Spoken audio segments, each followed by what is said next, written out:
It is 4 months since a devastating explosion tore through the centre of the Lebanese capital, Beirut, killing about 200 people and injuring many more. An investigation that was promised within days has yet to detail the cause of the blast. Dozens of arrests have been made, but nobody has been held responsible and none of the victims compensated. The epicentre was Beirut port, where the country's only cruise ship, the Orient Queen, was docked. From there, our Middle East correspondent Quentin Sommerville sent this report. Lebanon is living in a state of aftermath. A country turned on its head. This was its only cruise ship, the Orient Queen. 4 months ago, it took the full force of the explosion at the port. Only the crew was on board. They watched as a warehouse fire took hold, not knowing what was to come.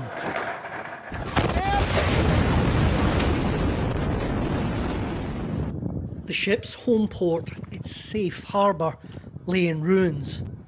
The Orient Queen was upright, but the engine room was flooding, and crew members were missing. On the quayside, chef Michael Villanueva was badly injured.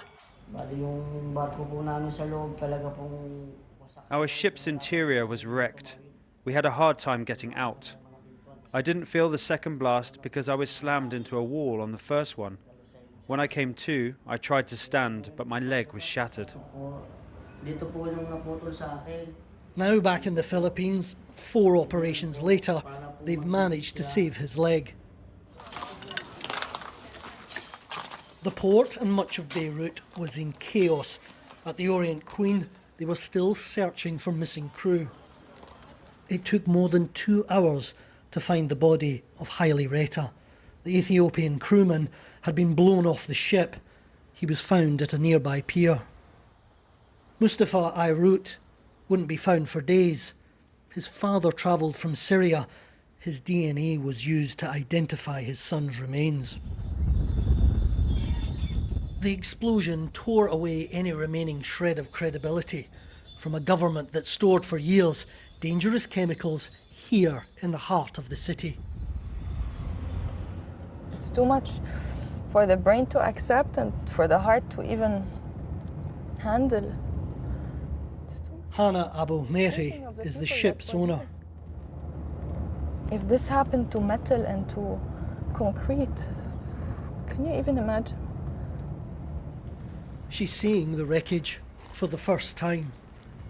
Like many here, she's overwhelmed with anger and disbelief that a disaster so easily avoidable was allowed to happen.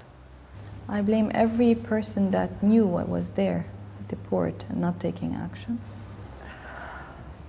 So many lives, so many innocent people have lost loved ones, have lost their homes, their work, their dreams. It's not just us, it's not just the Orient Queen, it's everyone.